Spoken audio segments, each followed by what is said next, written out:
Welcome to Corpse Club, the official podcast of DailyDead.com. I'm one of your co-hosts, Jonathan James. Today I'm joined by Derek Anderson and Scott Drebit. We are going to be talking about The Sadness, the zombie infection, whatever you want to call it, extreme horror movie from Rob Jabbaz.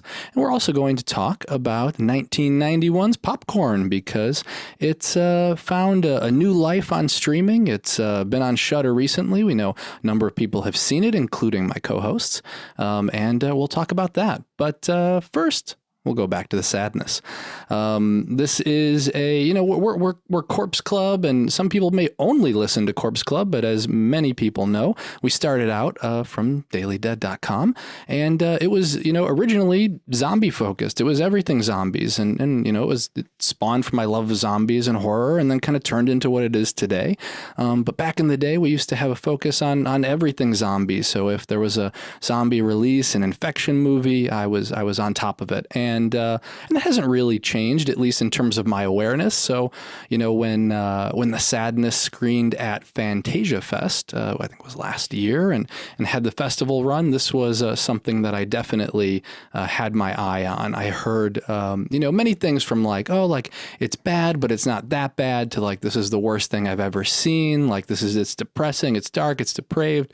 And, the interesting thing is that, these kinds of things, kind of get tossed around a lot, and they help build up a movie's buzz during the festival run. So whether the movie's, good, bad, or somewhere in between, if you're a movie that can, get people squeamish or get people talking like this, you've done something right. And so now the film is streaming on Shudder, and so it's available for multiple countries to check out and get grossed out about. And I want to see what my co-hosts think about it. As we usually do, I kind of want the 30-second what did you think, and then we'll start diving into it a little bit more. So Derek, we'll mix it up, because I usually go to Scott, and I can see him over there, and he's like, I'm next. All right, no, you're not next, Scott, it's Derek. Surprise. Yeah, I think squeamish is the key word for me, because that's I had a lot of emotions and feelings after seeing it, but that word is the one that stood out the most to me. It truly was I guess I would lean more towards calling it an infection movie, because it kind of reminds me of the 28 Days Later rage virus, or even the characters from Simon Clark's Blood Crazy, where everyone over the age 18 turns into this murderous maniac. It definitely had that vibe to me. So just overall very squeamish, and that was my biggest takeaway, which I think definitely succeeded on that level. Now me. Yes, Scott. What did you is good. Gory, over the top, splatterific. There's a lot of adjectives you could use to describe it. The swiftness is one. It's not a slow-paced movie by any stretch of the imagination. What can I say? Over the top gore, fast paced. I was in. Yeah, this is an interesting one for me, because I have to admit that hearing all the feedback about it, and hearing just some of the details coming out of the festival screening last year, I was like, I can't do this.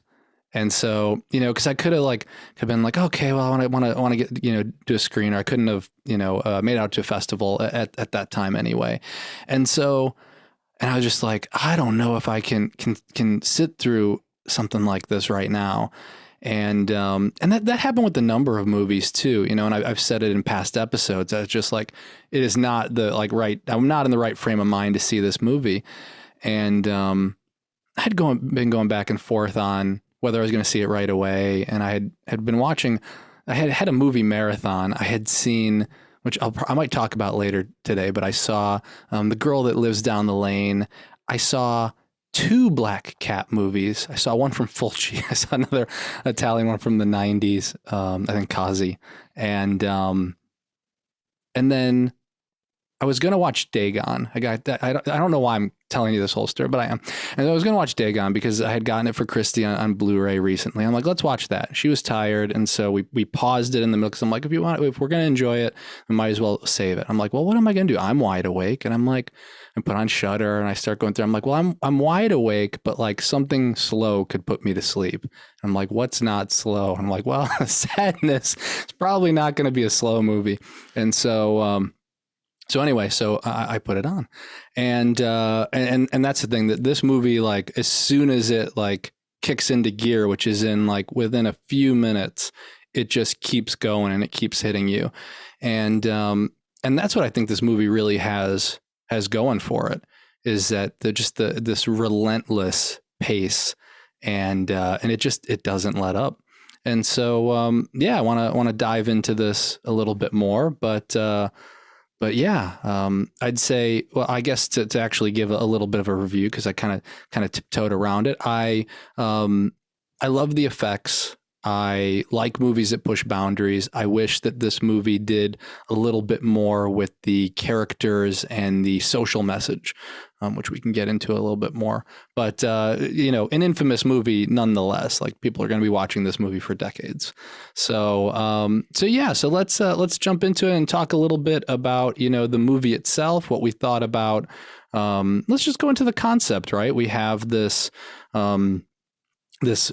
virus similar to COVID, that kind of mutates. People ignore the warning and it starts turning people into these zombie like, or like you said, Derek, like infected, like rage virus people, and it spreads rather quickly, and like I said, and very quickly things get out of control as these people who normally would not are committing these terrible, violent acts.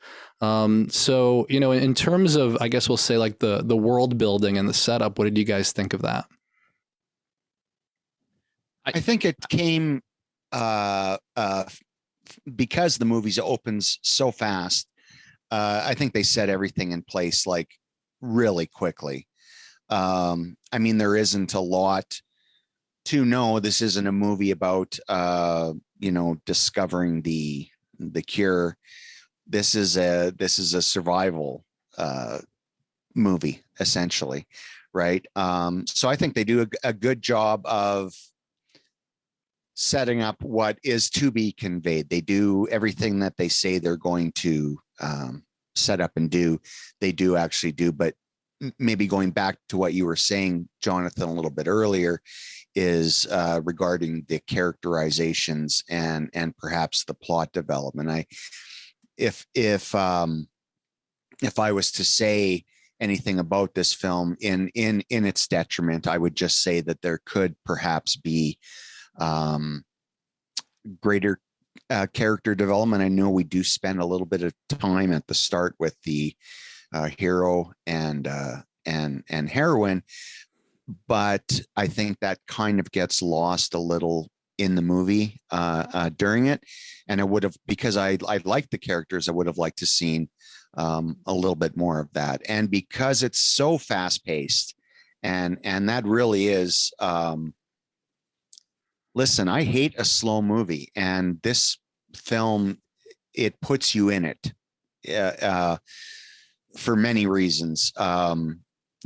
Because of the pacing, because of the quality of the effects that you get, it really does put you in it. And by the time the movie's over, you realize that really there wasn't that much of a plot, which is fine. I'm okay with that because I enjoyed the ride. I honestly would have just liked to have been able to spend more time with the main characters and their dynamic.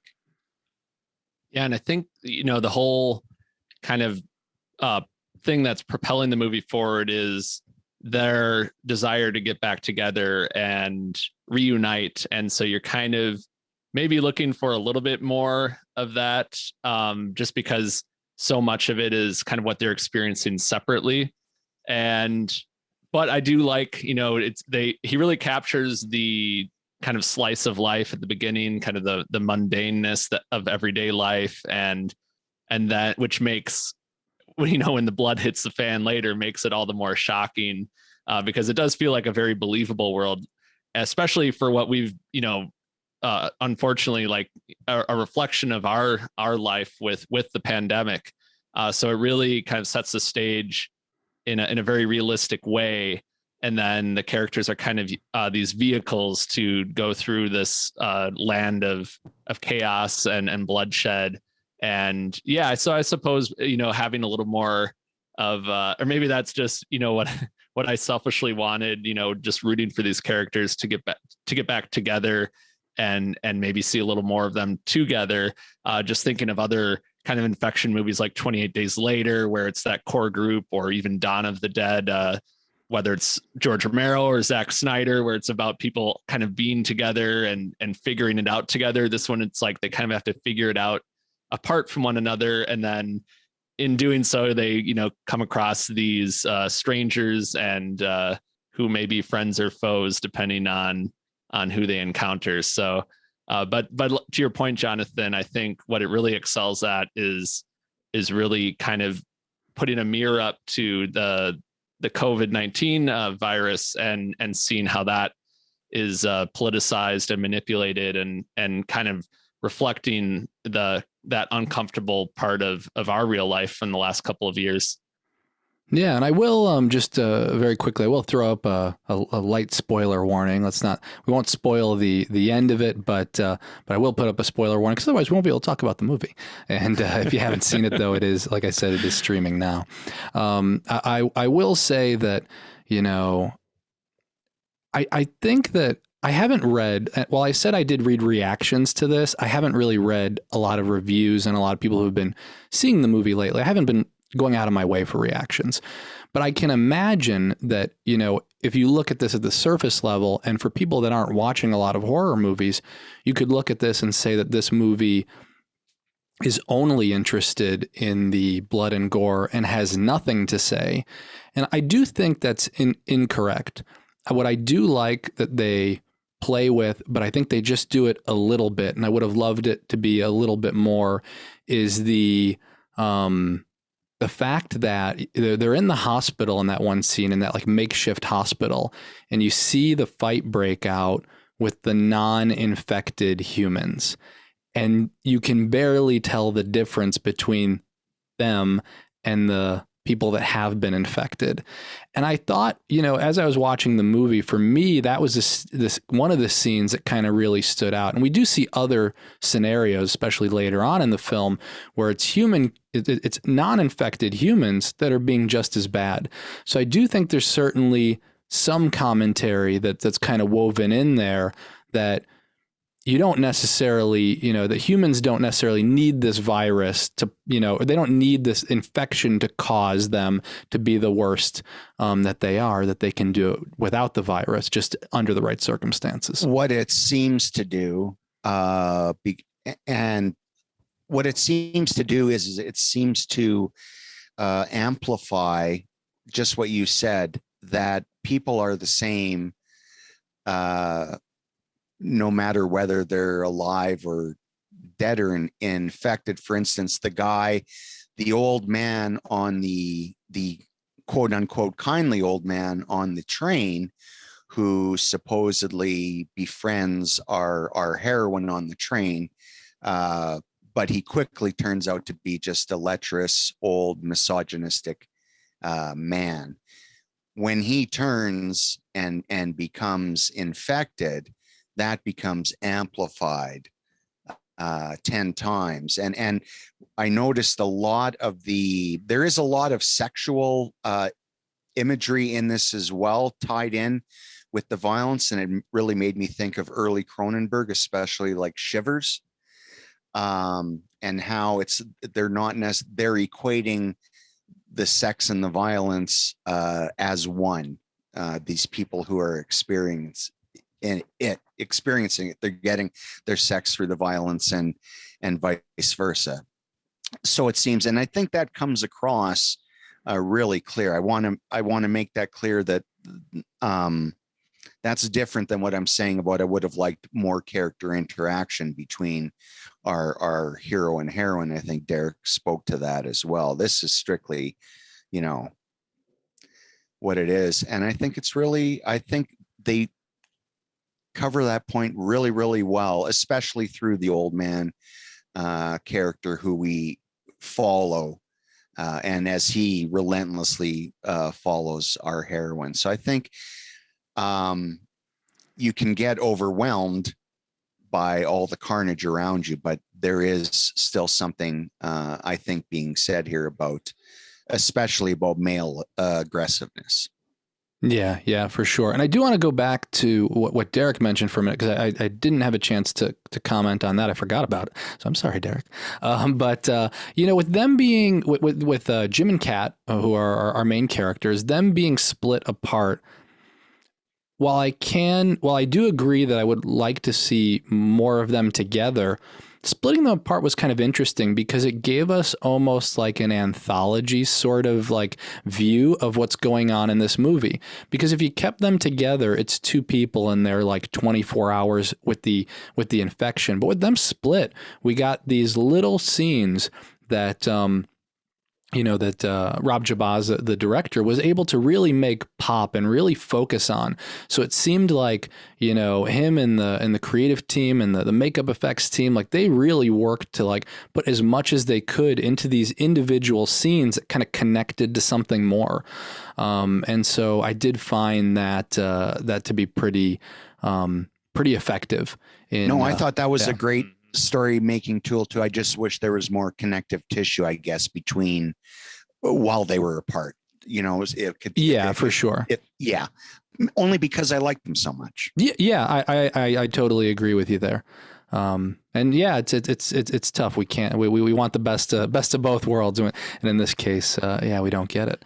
Derek, it's kind of reminiscent of The Signal that way too, where you get that anthology like format in this world where everyone is turning into these murderous people, and it does feel, especially like how it'll fade in and out, fade to black, and then it kind of opens up and you almost feel like you're watching a new segment of this interconnecting anthology, which is nice, especially when you're dealing with different, that you're dealing with like stuff that's going on in the city and then stuff that's going on in the countryside outside of the city. And it's you get the subway and you get the diner and all these different scenarios that are like your worst case scenario, your worst nightmare to be in one of these places when something like this happens.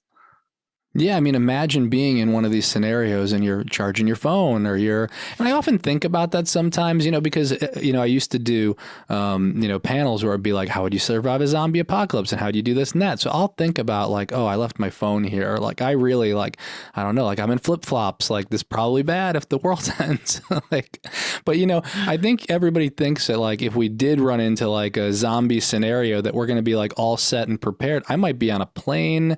I might be stuck in traffic somewhere. I might be in the worst possible place when it happens, or the best. I don't know. Maybe I'll be on a cruise ship or something like that, and there'll be no infection, and I'll make it to an island. That's right, because there's never any infections on a cruise ship. We all know this. Yep, there's not, for sure. Yeah, that's the thing, is you can be the most prepared person ever for an apocalypse, but it all kind of depends on where you are at the starting point, because you could be in the worst possible scenario where you don't even have a chance to get to your bunker or all of your stored away food and everything like that. Like you have to be. It sounds like he's got a bunker. I think he's got a bunker. I think we're going to Minnesota. Well, that's how we survive the winters up here. My accent's almost the same as Minnesota, so it's no problem. You can blend. Yeah, I can blend. Hey, you want another? Hey, Jonathan, you want another soda from the fridge? See, I'm not even going to give it a try. The real thing, though, is if we played Duck, Duck, Gray Duck instead of Duck, Duck, Goose, that's how we tell if you're Minnesotan or not. There you go. Okay. Yeah.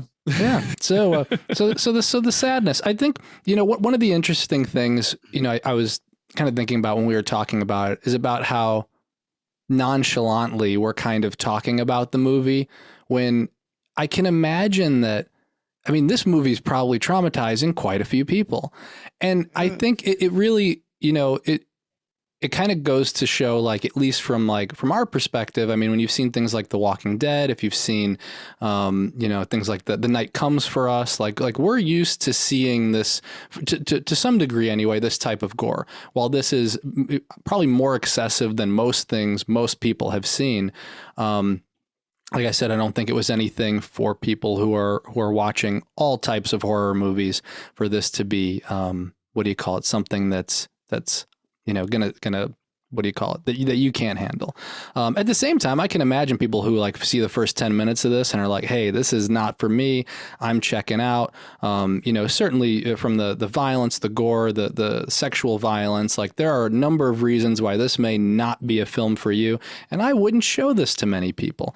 But like I said, that is in some cases, well, one, we know that that's what the filmmaker was really going for, something that pushed boundaries. And that's kind of what's made this movie stand out. Now, looking at this from like a purely like technical perspective, I mean, this is, what they were able to accomplish in terms of, like I said, the level of gore and blood. And even if you just look at the how they were choreographing some of the scenes, like the moped chase and everybody going after them, the fight in the beginning in the diner, there is nonstop action or gore, and it's happening, at all times, and they're executing it in a pretty expert way. Not only expert, but when you get expert and then you add some creativity on top of it, then you get something really thrilling. And each scene of this movie, I'm going to have to go back and watch it. Gosh darn it.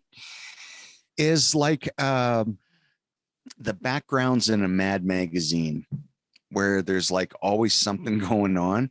There is not, I can't think of a frame in this movie where there is not some kind of activity, something in motion at all times. And it really, when you're not prepared for that kind of ride, and a lot of people aren't prepared for that kind of ride necessarily, it's a very disciplined form of storytelling. It's very, kamikaze.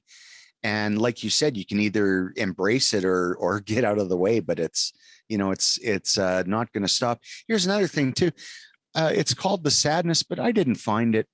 People use words like depressing and downbeat and whatnot. I didn't find it that way. And maybe that was just my headspace going into it, quite possibly. But I didn't find it particularly nihilistic. I've seen a lot more nihilistic movies, I guess. Maybe those ones dwelled on it more. Again, you don't have a lot of time for that here to even catch your breath, I think that's a big part of it, right?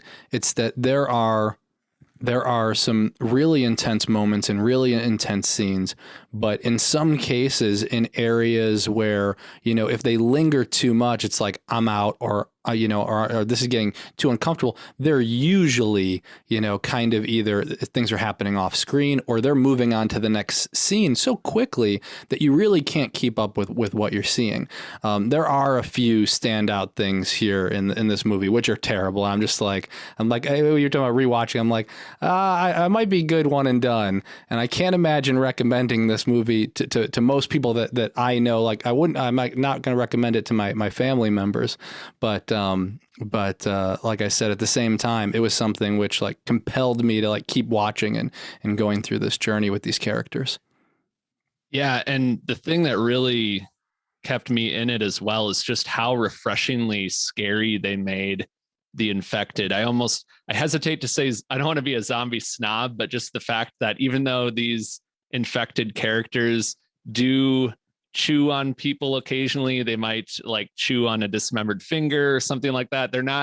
Their primary goal doesn't seem to be to eat people. It's more about just inflicting the violence and that kind of depravity. So I guess I'll just say they're infected, but just the fact of how creepy they are, and they almost the thing that came to mind for me was it seemed like they were deadites in a way. Just like when he first sees the woman in the diner and she calls him handsome boy with that really creepy smile on her face and the dilated pupils, like it just felt like she was having this like kind of sick kind of fun with being infected. And then we kind of learn when the doctor explains that, and he even mentions that it kind of seems like they're possessed by a demon. I felt like it just made them scary in such a refreshingly evil way. And also, you know, just the fact that they're smiling and laughing as they're chasing people, like it feels like hell just opened up and like all these demons came out instead of kind of the. Yeah, I was going to say, does it seem like they finally fixed the truth or dare wide smile? It seems like there was some times when they would show some of the infected that they would have that their smile had been exaggerated somewhat.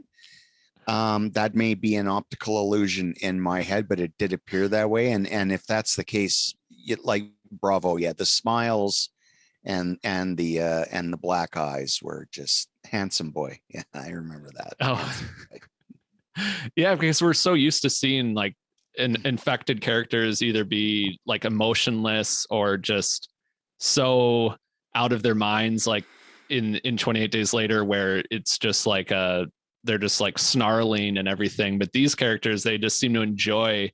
And we kind of learn that they do in a weird way. It's almost like they're getting this like endorphin rush from this violence. So they're driven by this compulsion, this like addiction to violence in a way.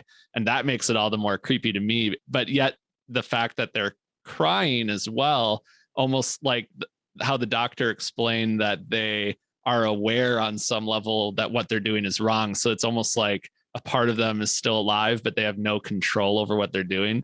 So it's just like the worst possible way you can imagine, like being infected in one of these movies, like where you are doing these horrible things and you're aware of what you're doing, and yet you have no power to stop yourself. That's why I was saying it kind of reminded me that, yeah, that's why I was saying it kind of reminded me of Cronenberg's early stuff, you know, like Shivers and Rabid. Where you see these out of control situations and ordinary people doing things that they would not normally do.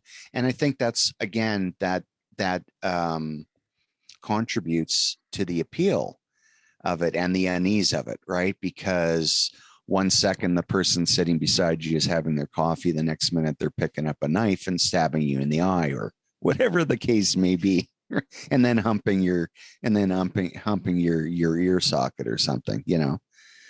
Tomato, you never know what you're going to get in this world. And I think it's the unpredictability mixed with the absolute freight train of this thing that is really making it shine right now. And I think it's going to give it the staying power too. Yeah, and thinking about it, I think one thing for me is that, and I don't always do this, but for this movie in particular, I was very easily able to separate myself from, like, I wasn't so invested like in the world and story that I believed what I was looking at was really happening. I think there's kind of an excessiveness, maybe even when we see, you know, Jim almost immediately, like within the first, 15 minutes, but basically within some of his first encounters, he loses those fingers, right? And it reminded me of like Resident Evil Village, or even I think you'd see it in Resident Evil Biohazard, Derek, where, you know, the guy's got, you know, he gets a nail in his hand, or he gets a finger broken and he just pours a little medicine on it, bandages it up, and it's like, oh, I'm good. So to me, it never felt like I was watching something that was real. and sometimes you'll see things and you're like, this is in the real world and this is difficult to watch. And while, like I said, there were some scenes, certainly, this movie to me always took place in like in another world, in a more cartoony world. Like I said, feeling very much like a video game. And then in some cases I was watching it just being amazed, like wow, like what it took to kind of pull off those scenes. But I think that's why, you know, for me anyway, this didn't affect me as much as I can imagine it would have affected others. And the fact too that it takes place in like broad daylight for most of the movie is a really interesting move on the filmmaker's part, just because we're so used, at some point you'd kind of expect it to be in the cover of darkness, and then, you know, the prosthetics aren't under such a bright light, but they really like put it front and center and almost like here's like a comic book style, like in your face gore and action, and you're going to see every last little bit of it, and we're going to make it seem really realistic. But yeah, you like you mentioned, you know, losing 2 fingers right off the bat, that's a bold move. And I mean, most people would have passed out. I mean, I think in real life, you just be out of blood. It would be over. And I was thinking, I was like, I'd use like I'd like heat up like a frying pan and like put my little stubby fingers on it and cauterize it. I'm like, he didn't even do that. Like, that's kind of one of the go-tos is like, you got to find a fire or something, but he didn't. He just kept going with those open wounds. I mean, even that would make you pass out. So like I said, some of this for me obviously was hard to believe. Not that any of this was like, I mean, I don't know though. I guess here's the thing, right? Like, because we are in the middle of a pandemic, it's weird, right? Because you don't know where things are going. So I'm like, well, is it possible that you get, you know, that this stuff mutates? So maybe it's not as far fetched as maybe, you know, people once thought. You know, so it's what? Sorry, go ahead. Oh, I was just going to say it was a weird watch for me. I guess is what I'm trying to say. Fair. I have many enough. Mixed emotions. You know, here's the thing. Above all else, I think what I appreciate about this movie is it gives a new group of 10, 11, 12, 13-year-old kids a new dare to watch, a new mom and dad aren't looking. We gotta sneak this one in, you know, and I think that's it. I think it's great that a new generation gets movies like this, but that it's a movie that's not only notorious, but it's actually good too. Yeah, this is another. I immediately was like kind of thinking about, because you know, you look at the like Romero zombie films, which are just like, you know, soaked in social commentary, but you have others, you know, that aren't as much. You got the Fulci films, you got Dead Alive, but you know, those are those, what do you call it? They've been infamous. They've been banned in certain countries, and I feel like, you know, to your point, I feel like the sadness is like this generation's, like, you know, zombie, or this generation's Dead Alive. Yeah, I could definitely see that. I mean, it's over. There's definitely, you know, a couple scenes where it's like, you know, it'll be referred to as that scene, you know, that people are going to talk about for a long, long time. And actually, it was kind of reminded of the party bus scene from the new Texas Chainsaw Massacre movie, combined with, it kind of reminded me of the subway scene in this movie, where it's just that jaw dropping. Like, did I just see them pull that all off? Did they actually just do that?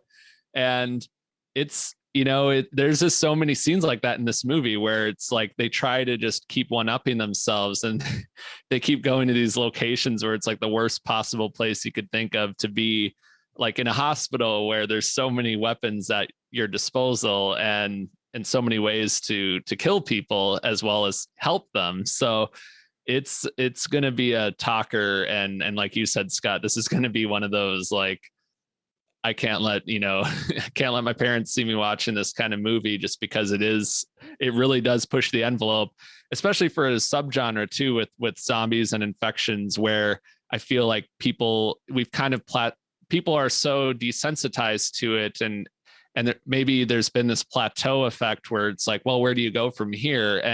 And Rob Jabbaz is like, well, follow me up this next stage of the mountain. I've got such sights to show you, and you'll never be the same again. So, I mean, that should be on we should make a poster with that. Show a picture of Moses and then a quote from Pinhead.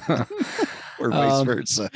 Yeah, well, we can't do any better than that. So that, dear listeners, that is our take on The Sadness. It's on Shudder now, and like I said, if you haven't seen it, big old warning there, But I think within, like I said, within 10 or 15 minutes, if you're like, it gets worse after the first 10 or 15 minutes. If you're not on board after that, definitely. That's okay, because like I said, this is definitely a movie that is not for everyone. But I'm glad that I got to see it and talk to my co-hosts about it, because otherwise I would just be nodding while the two of you are talking. That's what would happen. So we're going to move on. We are going to move on to Popcorn. Popcorn is so interesting because for me, it's story time. For me, 1991's Popcorn was a frequent, and for me, it's a famous VHS cover. Like that VHS cover is burned into my brain, and I think it had, such a, from the skeleton kind of holding the, like, what do you call it? The mask of the face, the green behind it. It's like, what am I looking at? Why is it called popcorn? What's wrong with the popcorn? What did they do to the popcorn? And you don't know, and because you're little. And, but for me, it was one of those VHS movies that I always walked past, but I'm like, my parents are never going to let me get this, like, because of the cover.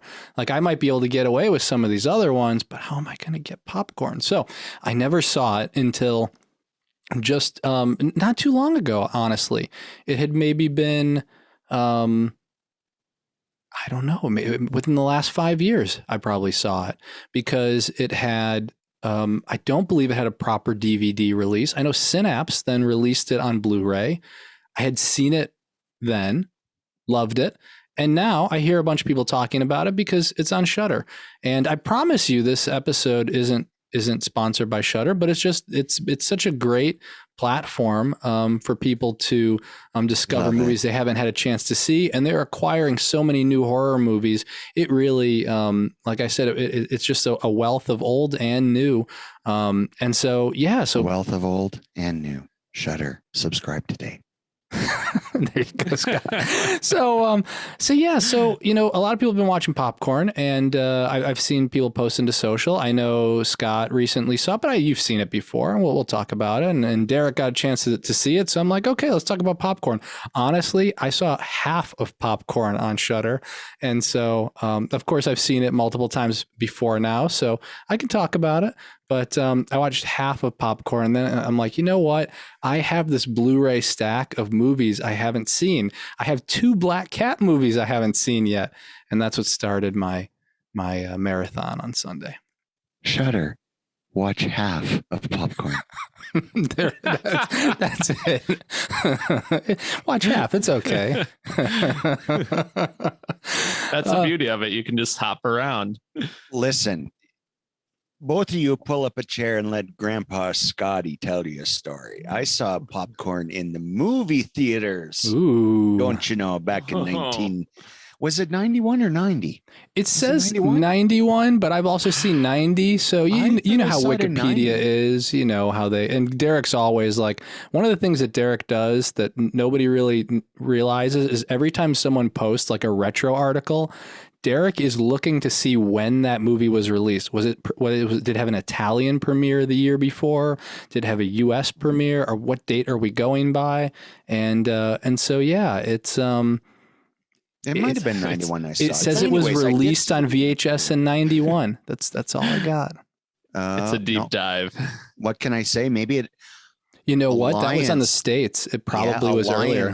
Alliance released it in Canada, I think, and that's why we got it in theaters. Yeah, you probably got it a little early. Yeah, look at that. That seems like the perfect movie to see in a theater too.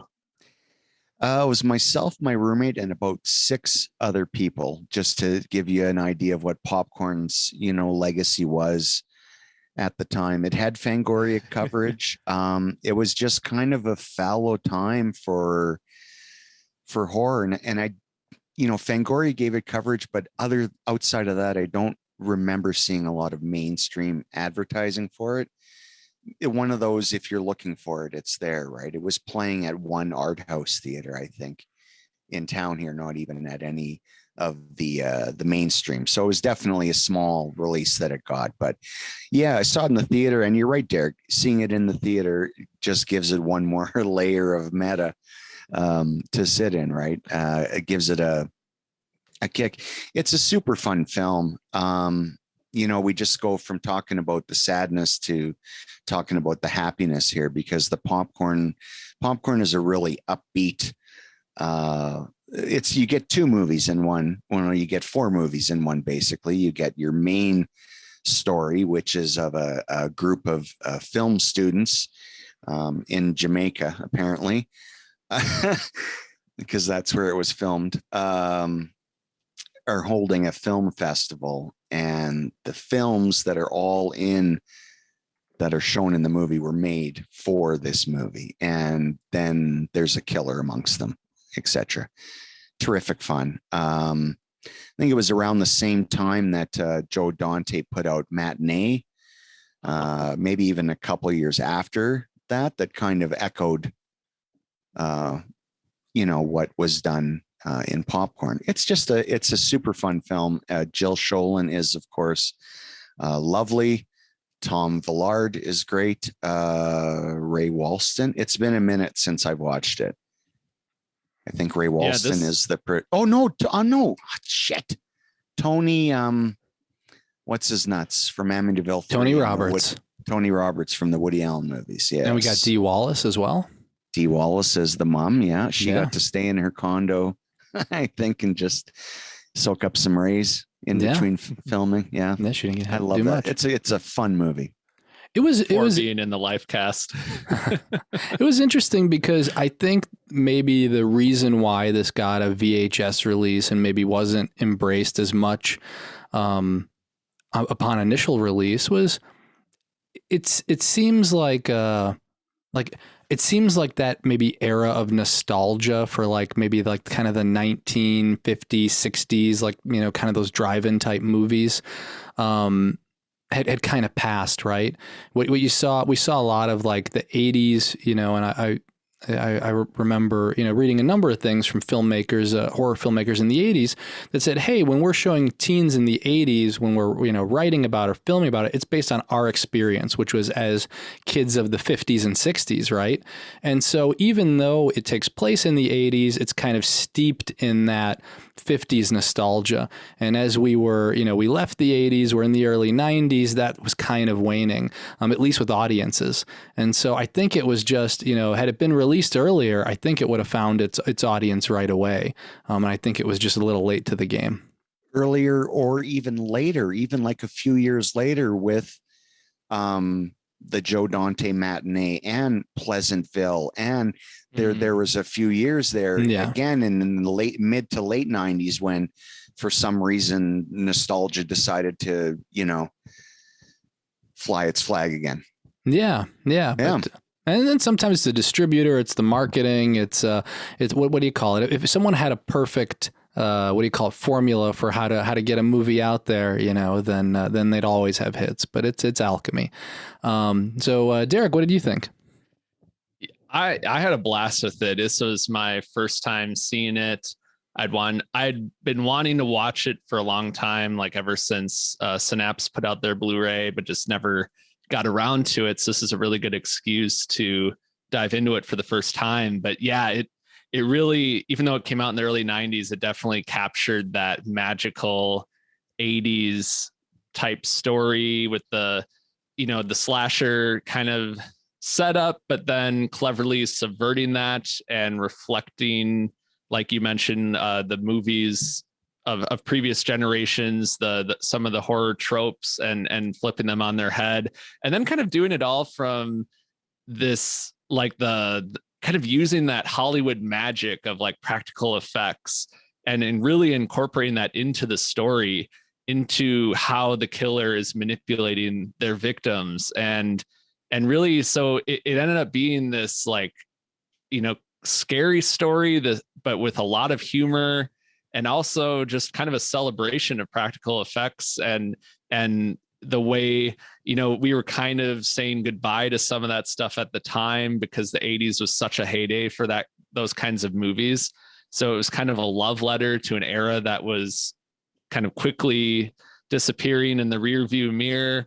And now we've kind of recaptured that appreciation for that. But at the time, it was a movie that was kind of caught in a very bizarre release window where it's like, horror was kind of figuring out what it would be next. So I think it feels like a really magical movie in that regard. And it's something that I could see like being on like AMC Fear Fest on a Saturday afternoon, and you could just pop it on at any point and just enjoy the movie because it's got a little bit of something for everybody.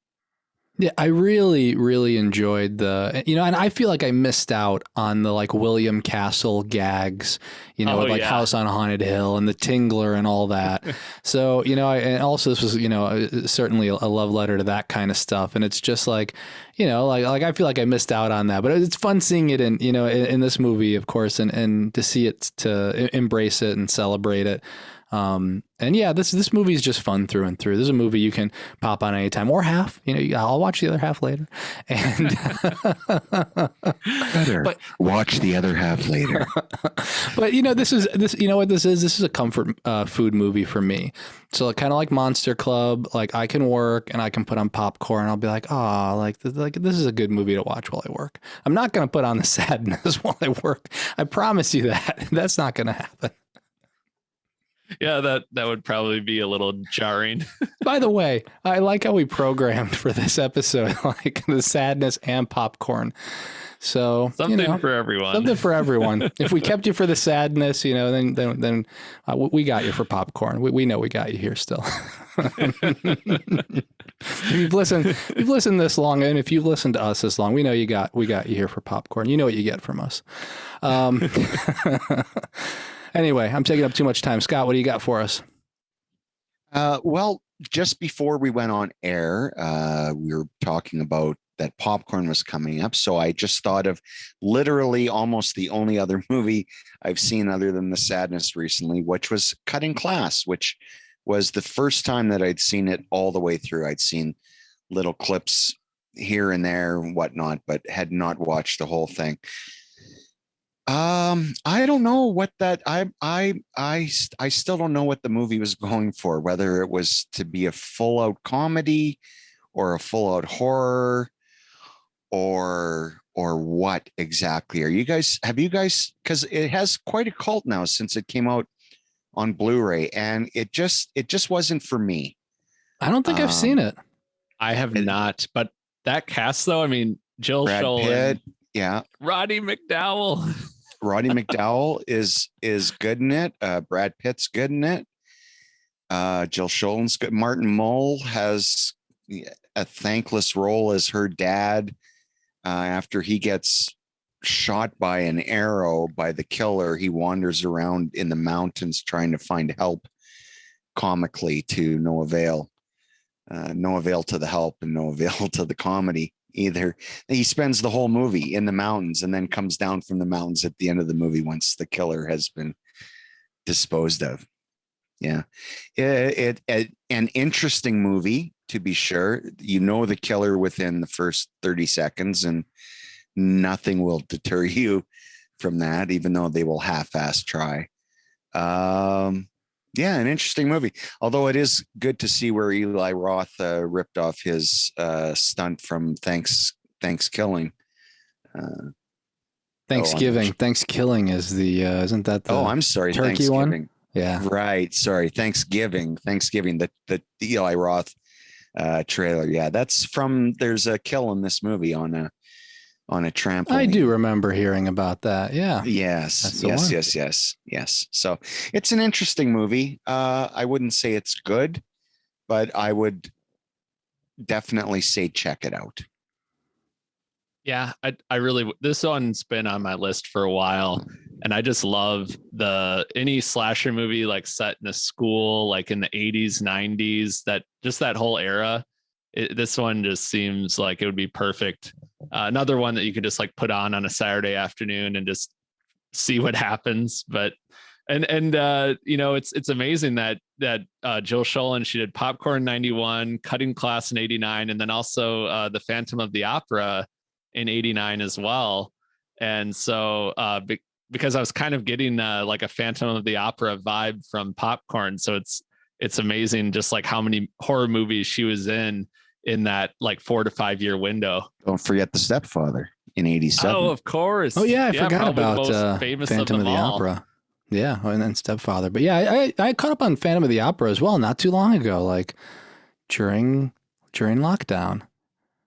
Robert Englund. Yeah. Is that that's the Dwight H. Little one? I haven't watched yet. I have the blue, but I haven't watched it yet. You should give it a try. I will. You should do it. I will. I will. And Derek, I know you saw something recently too. So you want to give it a shout out, since we're going to talk about some recommendations, and I have some things I saw as well. You're going to get my thoughts on the Black Cats movies. Don't worry. For people who are like, when's he going to say it? I'll tell you in a minute. What do you got, Dave? Saving the best for last. What do you got? So I recently saw Everything Everywhere All at Once. I have been dying to see it. It does not disappoint. Same. This is one of the most amazing movies I've seen in a long time. It is, and it's funny because there's been so much hype around it from people who have seen it, and even with all that hype, it's still surpassed my expectations. It's so good. It's, if you love multiverses, which I feel like, with the Marvel Cinematic Universe, we're really, as a society and pop culture, we're like at a multiverse peak right now. DC is going multiverse. Yeah. Yes, exactly. This, and I will say, this is more multiverse than Doctor Strange in the Multiverse of Madness. And I love that movie. We just talked about that movie on our 250th episode. And this one, I think it's the perfect double feature. It's just amazing what they pulled off. Dan Kwan and Daniel Scheinert, also known as the Daniels. They are just so imaginative, and just the cast that they assembled for this movie, and just how into it everyone was willing to go. It's nothing short of miraculous. So I would highly recommend everyone see it as soon as they can. I'm sure we'll be getting a home media release at some point. It's just such a joy to see it. Actually, Zach, my friend that I saw it with, he already is going to see it again, just because it's one of those movies that I feel like you could just watch this movie 100 times and take something different away from it every time. So highly recommended. Yeah, I'm super excited for it. It's I haven't had a chance to see it. I have, like, these days, as I mentioned last episode, I'm going to the drive-in.